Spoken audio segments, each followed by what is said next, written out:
عورت مختلف ادوار میں۔ یہاں اتنی گنجائش نہیں ہے کہ تاریخ سے اس کی مثالیں زیادہ تفصیل کے ساتھ دی جا سکیں، مگر توضیح مدعا کے لیے 2-4 مثالیں ناگزیر ہیں۔ یونان۔ اقوام قدیمہ میں سے جس قوم کی تہذیب سب سے زیادہ شاندار نظر آتی ہے وہ اہل یونان ہے۔ اس قوم کے ابتدائی دور میں اخلاقی نظریہ، قانونی حقوق اور معاشرتی برتاؤ ہر اعتبار سے عورت کی حیثیت سے بہت گری ہوئی تھی۔ یونانی خرافیات میتھولوجی میں ایک خیالی عورت پینڈورا کو اسی طرح تمام انسانی مصائب کا موجب قرار دیا گیا تھا جس طرح یہودی خرافیات میں حضرت حوا علیہ السلام کو قرار دیا گیا ہے۔ حضرت حوا کے متعلق اس غلط افسانے کی شہرت نے عورت کے بارے میں یہودی اور مسیحی اقوام کے رویے پر جو زبردست اثر ڈالا ہے اور قانون، معاشرت اور اخلاق ہر چیز کو جس طرح متاثر کیا ہے وہ کسی سے پوشیدہ نہیں ہے۔ قریب ایسا ہی اثر پینڈورا کے توہم کا یونانی ذہن پر بھی ہوا تھا۔ ان کی نگاہ میں عورت ایک ادنا درجے کی مخلوق تھی۔ معاشرت کے ہر پہلو میں اس کا مرتبہ گرا ہوا رکھا گیا تھا اور عزت کا مقام مرد کے لیے مخصوص تھا۔ تمدنی ارتقاء کے ابتدائی مراحل میں یہ طرز عمل تھوڑی سی ترمیم کے ساتھ برقرار رہا۔ تہذیب اور علم کی روشنی کا صرف اتنا اثر ہوا کہ عورت کا قانونی مرتبہ تو جیوں کا توں رہا، البتہ معاشرت میں اس کو نسبتاً ایک بلند تر حیثیت دے دی گئی۔ وہ یونانی گھر کی ملکہ تھی، اس کے فرائض کا دائرہ گھر تک محدود تھا اور اس حدود میں وہ پوری طرح با اقتدار تھی۔ اس کی عصمت ایک قیمتی چیز تھی جس کو قدر و عزت کی نگاہ سے دیکھا جاتا تھا۔ شریف یونانیوں کے ہاں پردے کا رواج تھا۔ ان کے گھروں میں زنانہ خانے مردانہ خانوں سے الگ ہوتے تھے۔ ان کی عورتیں مخلوط محفلوں میں شریک نہ ہوتی تھیں، نہ منظر عام پر نمایاں کی جاتی تھیں۔ نکاح کے ذریعے سے کسی ایک مرد کے ساتھ وابستہ ہونا عورت کے لیے شرافت کا مرتبہ تھا اور اس کی عزت تھی، اور بیسوا بن کر رہنا اس کے لیے ذلت کا موجب سمجھا جاتا تھا۔ یا اس زمانے کا حال تھا جب یونانی قوم خوب طاقتور تھی اور پوری زور کے ساتھ عروج و ترقی کی طرف جا رہی تھی۔ اس دور میں اخلاقی خرابیاں ضرور موجود تھیں مگر ایک حد کے اندر تھیں۔ یونانی عورتوں سے اخلاق کی جس پاکیزگی اور طہارت و عصمت کا مطالبہ کیا جاتا تھا اس سے مرد مستثنیٰ تھے۔ ان سے نہ ان کا مطالبہ تھا اور نہ اخلاقاً کسی مرد سے یا توقع کی جاتی تھی کہ وہ پاک زندگی بسر کرے گا۔ بیسوا طبقہ یونانی معاشرت کا ایک غیر منفک جز تھا اور اس طبقے سے تعلق رکھنا مردوں کے لیے کسی طرح معیوب نہ سمجھا جاتا تھا۔ رفتہ رفتہ اہل یونان پر نفس پرستی اور شہوانیت کا غلبہ ہوا اور اس دور میں بیسوا طبقہ کو وہ عروج نصیب ہوا جس کی نظیر پوری انسانی تاریخ میں نہیں ملتی۔ رنڈی کا کوٹھا یونانی سوسائٹی کے ادنا سے لے کر اعلیٰ طبقوں تک ہر ایک کا مرکز و مرجع بنا ہوا تھا۔ فلاسفہ، شعراء، مورخین، اہل ادب اور ماہرین فنون غرض تمام سیارے اسی آفتاب کے گرد گھومتے تھے۔ وہ نہ صرف علم وعدت کے محفلوں میں صدر نشیں تھی بلکہ بڑے بڑے سیاسی معاملات بھی اسی کے حضور میں طے ہوتے تھے۔ قوم کی زندگی و موت کا فیصلہ جس مسائل کے ساتھ وابستہ تھا ان میں اس عورت کی رائے وقی سمجھی جاتی تھی جس کی 2 راتیں بھی کسی ایک شخص کے ساتھ وفاداری میں بسر نہ ہوتی۔ یونانیوں کے ذوق و جمال اور حسن پرستی نے ان کے اندر شہوانیت کی آگ کو اور زیادہ بھڑکا دیا۔ وہ اپنے اس ذوق کا اظہار جن مجسموں میں کرتے تھے وہی ان کی شہوانیت کو اور زیادہ ہوا دیتے چلے جاتے تھے، یہاں تک کہ ان کے ذہن سے یہ تصور ہی محو ہو گیا تھا کہ شہوت پرستی بھی کوئی اخلاقی عیب ہے۔ ان کا معیار اخلاق اتنا بدل گیا تھا کہ بڑے بڑے فلاسفہ اور معلمین اخلاق بھی زنا اور فحش میں کوئی قباحت اور کوئی چیز قابل ملامت نہ پاتے تھے۔ عام طور پر یونانی لوگ نکاح کو ایک غیر ضروری رسم سمجھنے لگے تھے اور نکاح کے بغیر عورت اور مرد کا تعلق بالکل معقول سمجھا جاتا تھا جس کو کسی سے چھپانے کی ضرورت نہ تھی۔ آخرکار ان کے مذہب نے بھی ان کی حیوانی خواہشات کے آگے سپر ڈال دی۔ ایفروڈائٹ کی پرستش تمام یونان میں پھیل گئی، جس کی داستاں ان کے خرافیات میتھولوجی میں یہ تھی کہ ایک دیوتا کی بیوی ہوتے ہوئے اس نے 3 مزید دیوتاؤں سے آشنائی کر رکھی تھی اور ان کے ماں سوا ایک فانی انسان کو بھی اس کے جناب میں سرفرازی کا فخر حاصل تھا۔ اسی کے بطن سے محبت کا دیوتا کیوڈ پیدا ہوا۔ جو ان دیوی صاحبہ اور ان کے غیر قانونی دوست کے باہمی لگاوٹ کا نتیجہ تھا، یا اس قوم کی معبودہ تھی، اور اندازہ کیا جا سکتا ہے کہ جو قوم ایسے کریکٹ کو نہ صرف مثال یعنی آئیڈیل بلکہ معبودیت تک کا درجہ دے دے، اس کے معیار اخلاق کی پستی کا کیا عالم ہوگا۔ یہ اخلاقی انحطاط کا مرتبہ ہے کہ جس میں گرنے کے بعد کوئی قوم پھر کبھی نہ ابھر سکی۔ ہندوستان میں بام مارگ اور ایران میں مزوکیت کا ظہور ایسے ہی انحطاط کے دور میں ہوا۔ بابل میں بھی کبھا گری کو مذہبی تقدس کا درجہ ایسے ہی حالت میں حاصل ہوا، جس کے بعد پھر دنیا نے کبھی بابل کا نام افسانہ ماضی کے سوا کسی دوسری حیثیت سے نہ سنا۔ یونان میں جب کام دیوی کی پرستش شروع ہوئی تو کبھا خانہ عبادت گاہ میں تبدیل ہو گیا، فاحشہ عورتیں دیوداسیاں بن گئیں، اور زنا ترقی کر کے ایک مقدس مذہبی فعل کے مرتبے تک پہنچ گیا۔ اسی شہوت پرستی کا ایک دوسرا مظہر یہ تھا کہ یونانی قوم میں عمل قوم لوط ایک وبا کی طرح پھیلا، اور مذہب و اخلاق نے اس کا بھی خیر مقدم کیا۔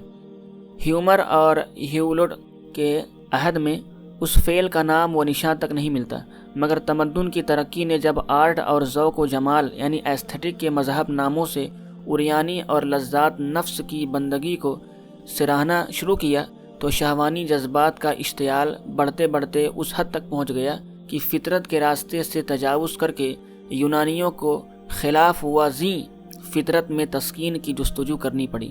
آرٹ کے ماہروں نے اس جذبے کو مجسموں میں نمایاں کیا۔ معلمین اخلاق نے اس کو دو شخصوں کے درمیان دوستی کا مضبوط رشتہ قرار دیا۔ سب سے پہلے یونانی انسان جو اس قدر کے مستحق سمجھے گئے کہ ان کے اہل وطن ان کے مجسمے بنا کر ان کی یاد تازہ رکھیں، وہ ہرموڈیس اور ایرسٹوگیٹن تھے، جن کے درمیان غیر فطری محبت کا تعلق تھا۔ تاریخ کی شہادت تو یہی ہے کہ اس دور کے بعد یونانی قوم کو زندگی کا کوئی دوسرا دور بھی نصیب نہیں ہوا۔ روم۔ یونانیوں کے بعد جس قوم کو دنیا میں عروج نصیب ہوا وہ اہل روم تھے۔ یہاں پھر وہی اتار چڑھاؤ کا مرکع ہمارے سامنے آتا ہے جو اوپر آپ دیکھ چکے ہیں۔ رومی لوگ وحشت کی تاریکی سے نکل کر جب تاریخ کے روشن منظر پر نمودار ہوتے ہیں تو ان کے نظام معاشرت کا نقشہ یہ ہوتا ہے کہ مرد اپنے خاندان کا سردار ہے، اس کو اپنے بیوی بچوں پر پورے حقوق مالکانہ حاصل ہیں، بلکہ بعض حالات میں وہ بیوی کو قتل کر دینے کا بھی مجاز ہے۔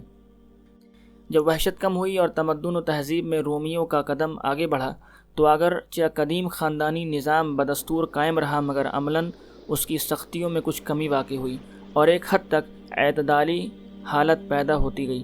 رومی جمہوریت کے زمانے عروج میں یونان کی طرح پردے کا رواج تو نہ تھا، مگر عورت اور جوان نسل کو خاندانی نظام میں کس کر رکھا گیا تھا۔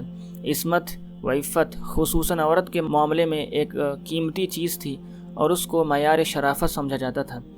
اخلاق کا معیار کافی بلند تھا۔ ایک مرتبہ روم سینٹ کے ایک ممبر نے اپنی بیٹی کے سامنے اپنی بیوی کا بوسہ لیا تو اس کو قومی اخلاق کی سخت توہین سمجھا گیا اور سینٹ میں اس پر ملامت کا ووٹ پاس کیا گیا۔ عورت اور مرد کے تعلق کا جائز اور شریفانہ صورت نکاح کے سوا کوئی نہ تھا۔ ایک عورت اسی وقت عزت کی مستحق ہو سکتی تھی جب کہ وہ ایک خاندان کی ماں میٹرون ہو۔ بیسوا طبقہ اگرچہ موجود تھا اور مردوں کو ایک حد تک اس طبقے سے ربط رکھنے کی آزادی بھی تھی، مگر عام رومیوں کی نگاہ میں اس کی حیثیت نہایت ذلیل تھی اور اس سے تعلق رکھنے والے مردوں کو بھی اچھی طرح نظر سے نہیں دیکھا جاتا تھا۔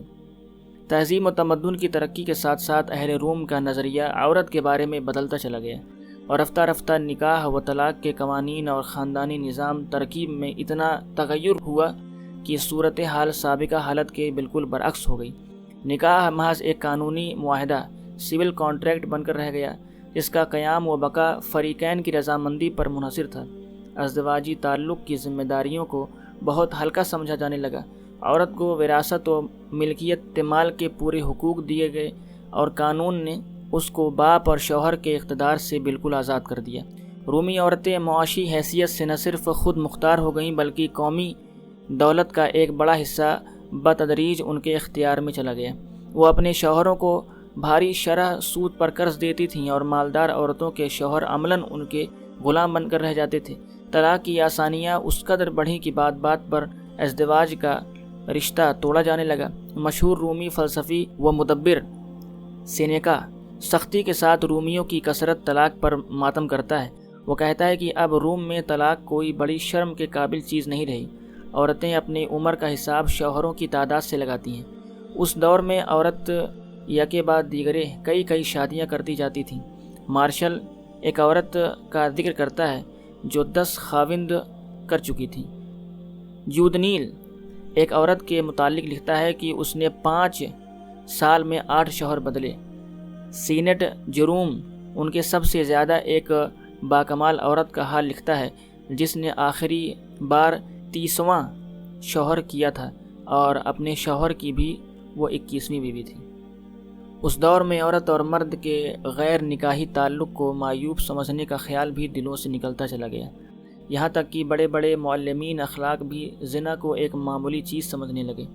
کیٹو، جس کو 184 عیسوی میں روم کا مستحق محتسب اخلاق مقرر کیا گیا تھا، صریح طور پر جوانی کی آوارگی کو حق بجانب ٹھہراتا ہے۔ سیسرو جیسا شخص نوجوانوں کے لیے اخلاق کے بند ڈھیلے کرنے کی سفارش کرتا ہے، حتیٰ کہ ایپکٹیٹس جو فلاسفہ سوئیٹکس میں بہت سی سخت اخلاقی اصول رکھنے والا سمجھا جاتا تھا، اپنے شاگردوں کو ہدایت کرتا ہے کہ جہاں تک ہو سکے شادی سے پہلے عورت کی صحبت سے اجتناب کرو، مگر جو اس معاملے میں ضبط نہ رکھ سکیں انہیں ملامت بھی نہ کرو۔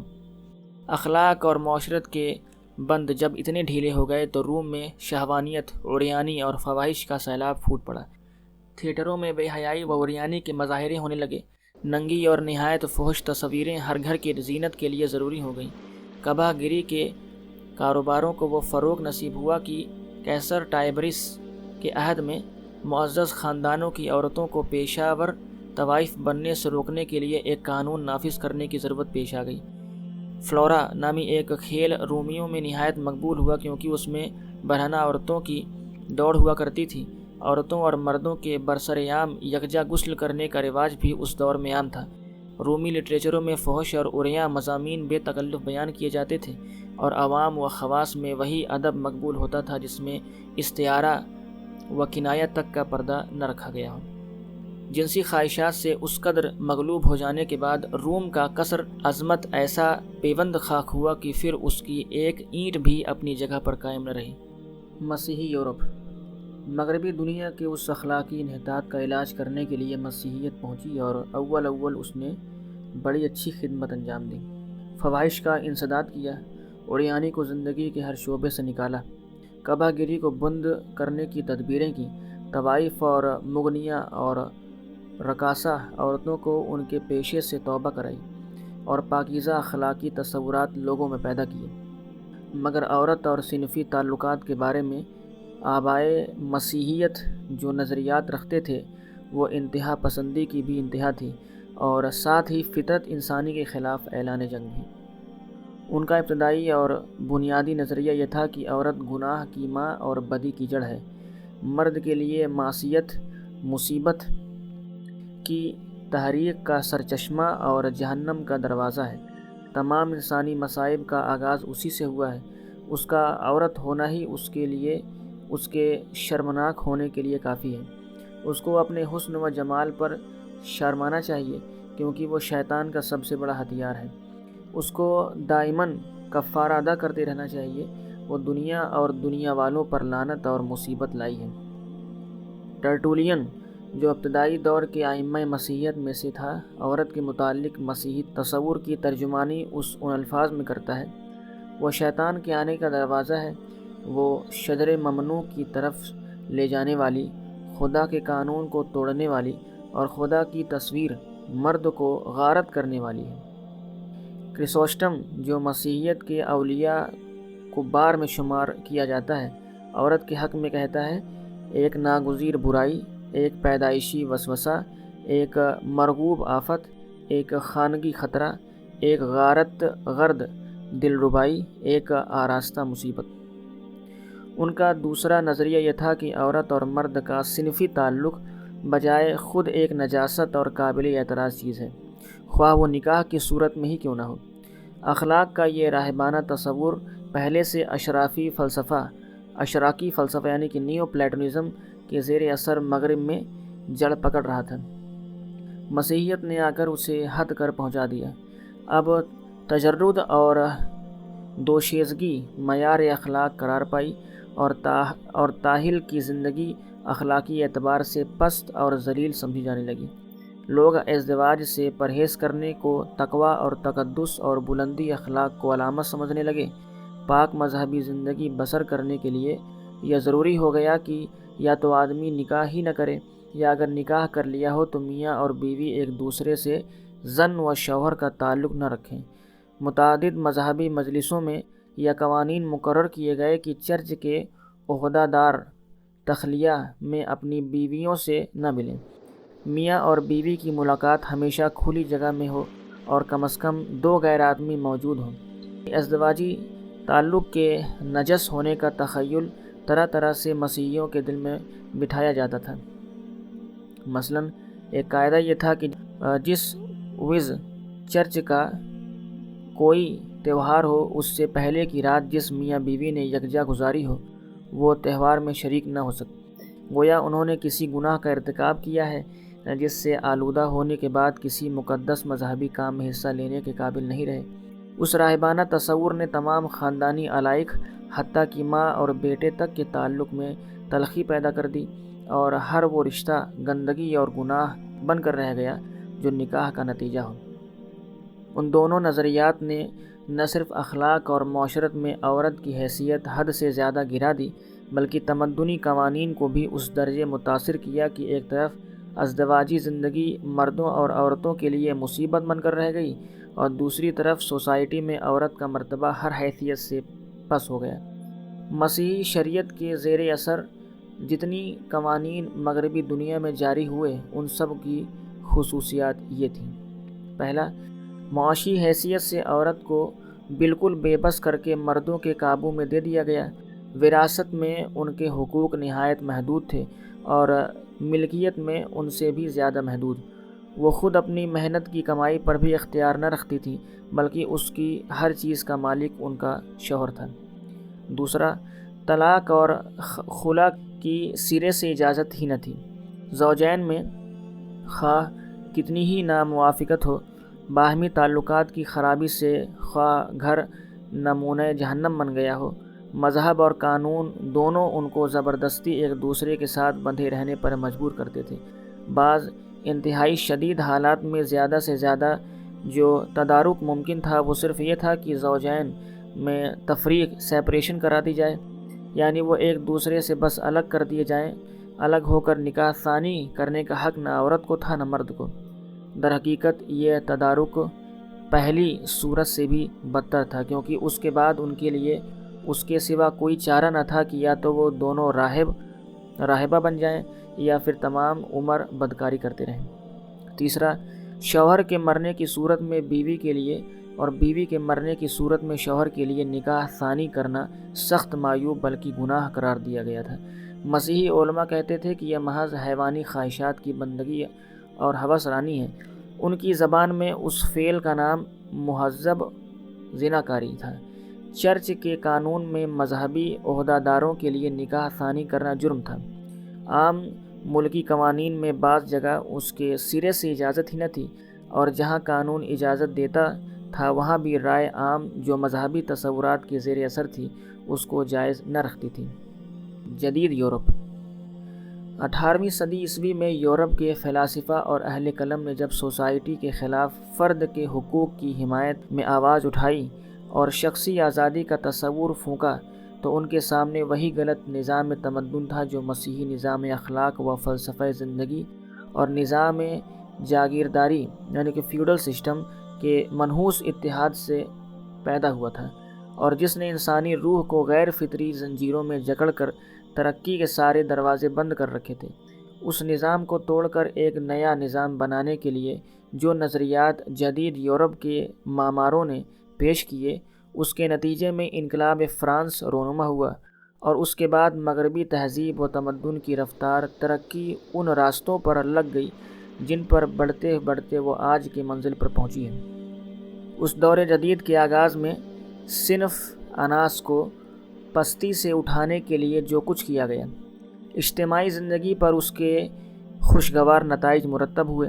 نکاح و طلاق کے پچھلے قوانین کی سختی کم کی گئی، عورتوں کے معاشی حقوق جو بالکل سلب کر لیے گئے تھے بڑی حد تک انہیں واپس دے دیے گئے، ان اخلاقی نظریات کی اصلاح کی گئی جن کی بنا پر عورت کو ذلیل و حقیر سمجھا جاتا تھا، معاشرت کے ان اصولوں میں ترمیم کر دی گئی جن کی وجہ سے عورت فی الواقع لونڈی بن کر رہ گئی تھی، اعلیٰ درجے کی تعلیم و تربیت کے دروازے مردوں کی طرح عورتوں کے لیے بھی کھولے گئے، ان مختلف تدابیر سے رفتہ رفتہ عورتوں کی وہ قابلیتیں جو غلط قوانین معاشرت اور جاہلانہ اخلاقی تصورات کے بھاری بوجھوں تلے دبی ہوئی تھیں ابھر آئیں۔ انہوں نے گھروں کو سنوارا، معاشرت میں نفاست پیدا کی، رفاع عامہ کی بہت سے مفید کام کیے، صحت عامہ کی ترقی، نئی نسلوں کی عمدہ تربیت، بیماروں کی خدمت اور فنون خانہ داری کی نشو و نما، یہ سب کچھ اس بیداری کے ابتدائی پھل تھے جو تہذیب نو کی بدولت عورتوں میں رونما ہوئی۔ لیکن جب نظریات کی بطن سے یہ نئی تحریک اٹھی تھی، ان میں ابتدا ہی سے افراد کا میلان موجود تھا۔ 19ویں صدی میں اس میلان نے بڑی تیزی کے ساتھ ترقی کی اور 20ویں صدی تک پہنچتے پہنچتے مغربی معاشرت بے اعتدالی کی وہی دوسری انتہا پر پہنچ گئی۔ نئی مغربی معاشرت کے 3 ستون۔ یہ نظریات جن پر نئی مغربی معاشرت کی بنیاد رکھی گئی ہے 3 عنوانوں کے تحت آتے ہیں۔ پہلا، عورتوں اور مردوں کی مساوات، ایکوالٹی۔ دوسرا، عورتوں کا معاشی استقلال یعنی کہ اکانومیکل انڈیپینڈنس آف ویمن۔ تیسرا، دونوں صنفوں کا آزادانہ اختلاط۔ ان 3 بنیادوں پر معاشرت کی تعمیر کرنے کا جو نتیجہ ہونا چاہیے تھا بالآخر وہی ظاہر ہوا۔ پہلا، مساوات کے معنی یہ سمجھ لیے گئے کہ عورت اور مرد نہ صرف اخلاقی مرتبے اور انسانی حقوق میں مساوی ہوں بلکہ تمدنی زندگی میں عورت بھی وہی کام کرے گی جو مرد کرتے ہیں، اور اخلاقی بندشیں عورت کے لیے بھی اسی طرح ڈھیلی کر دی جائیں جس طرح مرد کے لیے پہلے سے ڈھیلی ہیں۔ مساوات کے اس غلط تخیل نے عورت کو اس کے ان فطری وظائف سے غافل اور منحرف کر دیا جن کے بجا آوری پر تمدن کی بقا بلکہ نوع انسانی کی بقا کا انحصار ہے۔ معاشی، سیاسی اور اجتماعی سرگرمیوں نے ان کی شخصیت کو پوری طرح اپنے اندر جذب کر لیا۔ انتخاب کی جدوجہد، دفتروں اور کارخانوں کی ملازمت، آزاد تجارتی و صنعتی پیشوں میں مردوں کے ساتھ مقابلہ، کھیلوں اور ورزشوں کی دوڑ دھوپ، سوسائٹی کے تفریحی مشاغل میں شرکت، کلب اور اسٹیج اور رقص اور سرور کی مصروفیتیں یا اور ان کے سوا اور بہت سی ناکردنی و ناگفتگی چیز ہیں، اس پر کچھ اس طرح چھا گئیں کہ ازدواجی زندگی کی ذمہ داریاں، بچوں کی تربیت، خاندان کی خدمت، گھر کی تنظیم، ساری چیزیں اس کے لائحہ عمل سے خارج ہو کر رہ گئیں، بلکہ ذہنی طور پر وہ ان مشاغل اپنے اصلی فطری مشاغل سے متنفر ہو گئی۔ اب مغرب میں خاندان کا نظام جو تمدن کا سنگ بنیاد ہے بری طرح منتشر ہو رہا ہے۔ گھر کی زندگی جس کے سکون پر انسان کی قوت کا کارکردگی کے نشو و نما کا انحصار ہے عملاً ختم ہو رہی ہے۔ نکاح کا رشتہ جو تمدن کی خدمت میں عورت اور مرد کے تعاون کی صحیح صورت ہے تارے عنکبوت سے بھی زیادہ کمزور ہو گیا ہے۔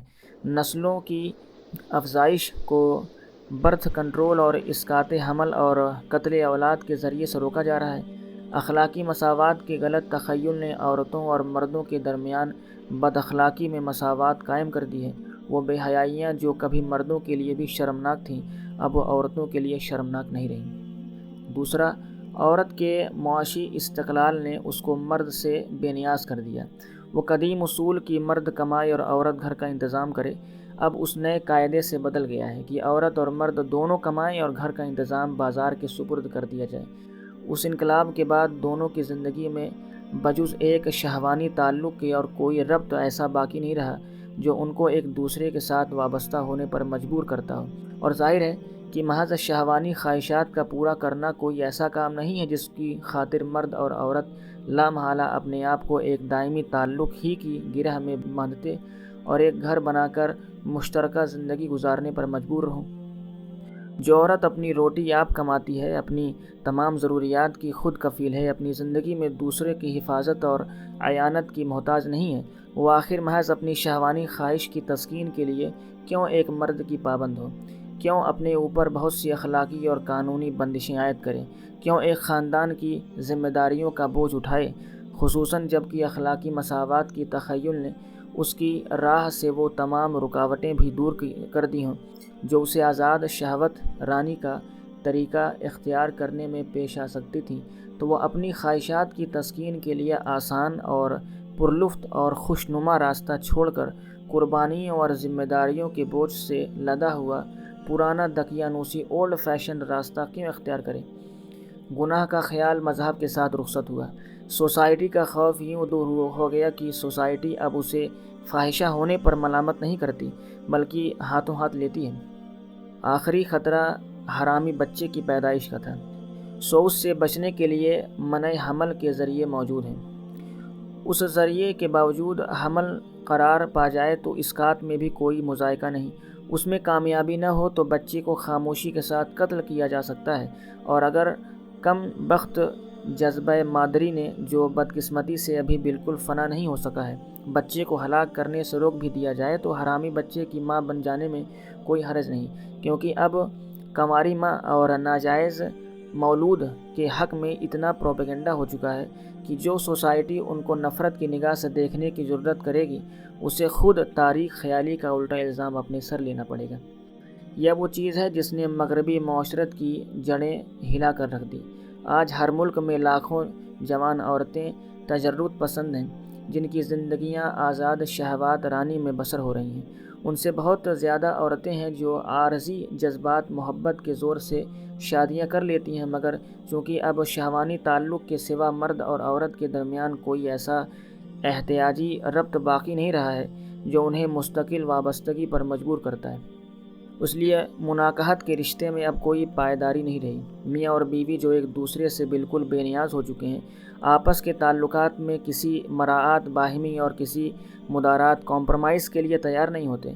نری شہوانی محبت کے جذبات بہت جلد ٹھنڈے ہو جاتے ہیں، پھر ایک ادنیٰ وجہ اختلاف، بلکہ بسا اوقات صرف سرد مہری ہی انہیں ایک دوسرے سے جدا کر دینے کے لیے کافی ہوتی ہے۔ یہی وجہ ہے کہ اکثر اور بیشتر نکاحوں کا انجام طلاق یا تفریق پر ہوتا ہے۔ منع حمل، اسقاط، قتل اولاد، شرح پیدائش کی کمی اور ناجائز ولادتوں کی بڑھتی ہوئی تعداد بڑی حد تک اسی سبب کی رہن منت ہیں۔ بدکاری، بے حیائی اور امراض خبیثہ کی ترقی میں بھی اس کی کیفیت کا بڑا دخل ہے۔ مردوں اور عورتوں کے آزادانہ اختلاط نے عورتوں میں حسن کی نمائش، عریانی اور فواہش کو غیر معمولی ترقی دے دی ہے۔ صنفی میلان، سیکشول اٹریکشن، جو پہلے ہی فطری طور پر مرد اور عورت کے درمیان موجود ہے اور کافی طاقتور ہے، دونوں صنفوں کی آزادانہ میل جول کی صورت میں بہت آسانی کے ساتھ غیر معمولی حد تک ترقی کر جاتا ہے۔ پھر اس قسم کی مخلوط سوسائٹی میں قدرتی طور پر دونوں صنفوں کے اندر یہ جذبہ ابھر آتا ہے کہ صنف مقابل کے لیے زیادہ سے زیادہ جاذب نظر، اٹریکٹیو بنے، اور اخلاقی نظریات کے بدل جانے کی وجہ سے ایسا کرنا معیوب بھی نہ رہا ہو، بلکہ اعلانیہ شان دلربائی پیدا کرنے کو مستحسن سمجھا جانے لگا ہو، تو حسن و جمال کی نمائش رفتہ رفتہ تمام حدود کو توڑتی چلی جاتی ہے، یہاں تک کہ برہنگی کی آخری حد کو پہنچ کر ہی دم لیتی ہے۔ یہی کیفیت اس وقت مغربی تہذیب میں پیدا ہو گئی ہے۔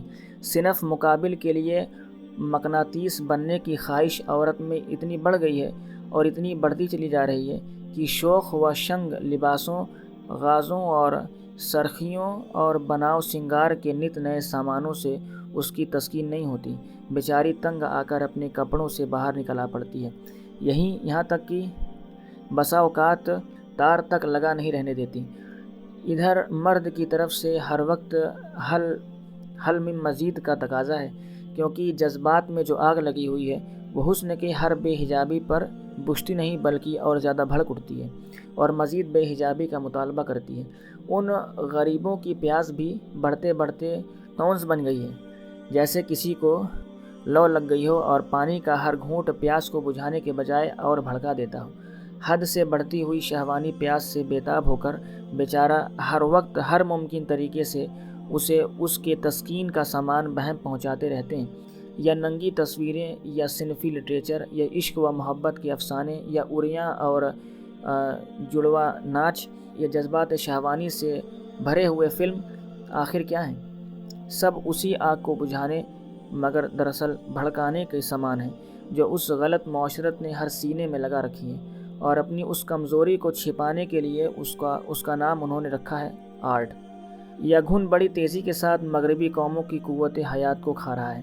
یہ گھن لگنے کے بعد آج تک کوئی قوم نہیں بچی یا ان تمام ذہنی اور جسمانی قوتوں کو کھا جاتا ہے جو قدرت نے انسانوں کو زندگی اور ترقی کے لیے عطا کی ہے۔ ظاہر ہے کہ جو لوگ ہر طرف سے شیطانی محرکات میں گھرے ہوئے ہیں، جن کے جذبات کو ہر آن ایک نئے تحریک اور ایک نئے اشتعال سے سابقہ پڑے، جن پر ایک سخت ہیجان انگیز ماحول پوری طرح چھا گیا ہو، جن کے خون کو اریاں تصویریں، فحش لٹریچر، ولولہ انگیز گانے، برانگیختہ کرنے والے ناچ، عشق و محبت کے فلم، دل چھیننے والے زندہ مناظر اور صنف مقابل سے ہر وقت کی مڈبھیڑ کے موقع پہ ہم ایک جوش کے حالات میں رکھتے ہو، وہ کہاں سے وہ امن، وہ سکون اور وہ اطمینان لا سکتے ہیں جو تعمیری اور تخلیقی کاموں کے لیے ضروری ہیں؟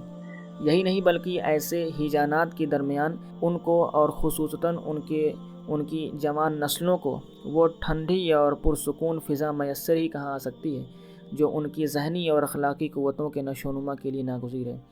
ہوش سنبھالتے ہی تو جنسی خواہشات کا دیو ان کو دبوچ لیتا ہے، اس کے چنگل میں پھنس کر وہ پنپ کیسے سکتے ہیں؟ فکر انسانی کی المناک نارسائی۔ 3000 سال کے تاریخی نشیب و فراز کی یہ مسلسل داستان ایک بڑی خطۂ زمیں سے تعلق رکھتی ہے جو پہلے بھی 2 عظیم الشان تہذیبوں کا گہوارہ رہ چکی ہے، اور اب پھر جس کی تہذیب کا ڈنکا دنیا میں بج رہا ہے۔ ایسی ہی داستان مصر، بابل، ایران اور دوسری ممالک کی بھی ہے، اور خود ہمارا ملک ہندوستان۔ واضح رہے کہ یہ کتاب ملک کے تقسیم سے پہلے لکھی گئی ہے، 1947 سے پہلے لکھی گئی ہے، 20 صدیوں سے افراط اور تفریط میں گرفتار ہے۔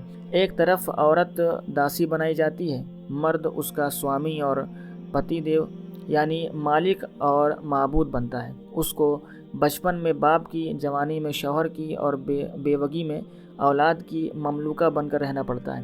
اسے شوہر کی چتا پر بھیڑ چڑھایا جاتا ہے، اس کو ملکیت اور وراثت کے حقوق سے محروم رکھا جاتا ہے، اس پر نکاح کے انتہائی سخت قوانین مسلط کیے جاتے ہیں جن کے مطابق وہ اپنی رضا اور پسند کے بغیر ایک مرد کے حوالے کر دی جاتی ہے، اور پھر زندگی کے آخری سانس تک اس کی ملکیت سے کسی حال میں الگ نہیں ہو سکتی۔ اس کو یہودیوں اور یونانیوں کی طرح گناہ اور اخلاقی و روحانی پستی کا مجموعہ سمجھا جاتا ہے، اور اس کے مستقل شخصیت تسلیم کرنے سے انکار کر دیا جاتا ہے۔ دوسری طرف جب اس پر مہر کی نگاہ ہوتی ہے تو اسے بہیمی خواہشات کا کھلونا بنا لیا جاتا ہے۔ وہ مرد کے اعصاب پر سوار ہو جاتی ہے، اور ایسی سوار ہوتی ہے کہ خود بھی ڈوبتی ہے اور اپنے ساتھ ساری قوم کو بھی لے ڈوبتی ہے۔ یہ لنگ اور یونی کی پوجا، یا عبادت گاہوں میں برہنہ اور جڑواں مجسمے، یا ریلیجیس پروسٹیٹیوٹس، یا ہولی کے کھیلیں، اور یہ دریاؤں کے نیم اریاں اشنان آخر کس چیز کی یادگاریں ہیں؟ اس بام مارگی تحریک کے باقیات غیر صالحات ہی تو ہیں جو ایران، بابل، یونان اور روم کی طرح ہندوستان میں بھی تہذیب و تمدن کی انتہائی ترقی کے بعد وبا کی طرح پھیلی اور ہندو قوموں کو صدیوں کے لیے تنزل اور انحطاط کی گھڑی میں پھینک دیا۔ اس داستان کو غیر نگاہ سے دیکھیے تو معلوم ہوگا کہ عورت کے معاملے میں نقطۂ عدل کو پانا اور اسے سمجھنا اور اس پر قائم ہونا انسان کے لیے کس قدر دشوار ثابت ہوا ہے۔ نقطۂ عدل یہی ہو سکتا ہے کہ ایک طرف عورت کو اپنی شخصیت اور اپنی قابلیتوں کے نشوونما کا پورا موقع ملے، اور اسے اس قابل بنا دیا جائے کہ وہ زیادہ سے زیادہ ترقی یافتہ صلاحیتوں کے ساتھ انسانی تہذیب و تمدن کے ارتقاء میں اپنا حصہ ادا کر سکے۔ مگر دوسری طرف اس کو اخلاقی تنزل اور انحطاط کا ذریعہ اور انسانی تباہی کا آلہ نہ بننے دیا جائے، بلکہ مرد کے ساتھ اس کے تعاون کی ایسی سبیل مقرر کر دی جائے کہ دونوں کا اشتراک عمل ہر حیثیت سے تمدن کے لیے صحت بخش ہو۔ اس نقطۂ عدل کو دنیا صدہا برس تلاش کرتی رہی ہے، مگر آج تک نہیں پا سکی۔ کبھی ایک انتہا کی طرف جاتی ہے اور انسانیت کی پوری نصف حصے کو بیکار بنا کر رکھ دیتی ہے، کبھی دوسری انتہا کی طرف جاتی ہے اور انسانیت کے دونوں حصوں کو ملا کر غرق میں ناب کر دیتی ہے۔ نقطۂ عدل ناپید نہیں، موجود ہے، مگر ہزاروں سال افراط و تفریق کے درمیان گردش کرتے رہنے کی وجہ سے لوگوں کا سر کچھ اتنا چکرا گیا ہے کہ وہ سامنے آتا ہے اور یہ پہچان نہیں سکتے کہ یہی تو وہ مطلوب ہے جسے ہماری فطرت ڈھونڈ رہی تھی۔ اس مطلوب حقیقی کو دیکھ کر وہ ناک بھوں چڑھاتے ہیں، اس پر آوازیں کستے ہیں، اور جس کے پاس وہ نظر آتا ہے الٹا اسی کو شرمندہ کرنے کی کوشش کرتے ہیں۔ ان کی مثال اس بچے کی سی ہے جو ایک کوئلے کے کان میں پیدا ہوا ہو اور وہیں جوانی کی عمر تک پہنچے۔ ظاہر ہے کہ اس کو وہی کوئلے کی ماری ہوئی آب و ہوا اور وہی کالی فضا عین فطری چیز معلوم ہوگی، اور جب وہ اس کان سے نکال کر باہر لایا جائے تو عالم فطرت کی پاکیزہ فضا میں ہر شے کو دیکھ دیکھ کر اول ضرور اپرائے گا۔ مگر انسان آخر انسان ہے، اس کی آنکھیں کوئلے کی چھت اور تاروں بھرے آسمان کا فرق محسوس کرنے سے کب تک انکار کر سکتی ہیں؟ اس کے پھیپھڑے گندی ہوا اور صاف ہوا میں آخر کب تک تمیز نہ کریں گے؟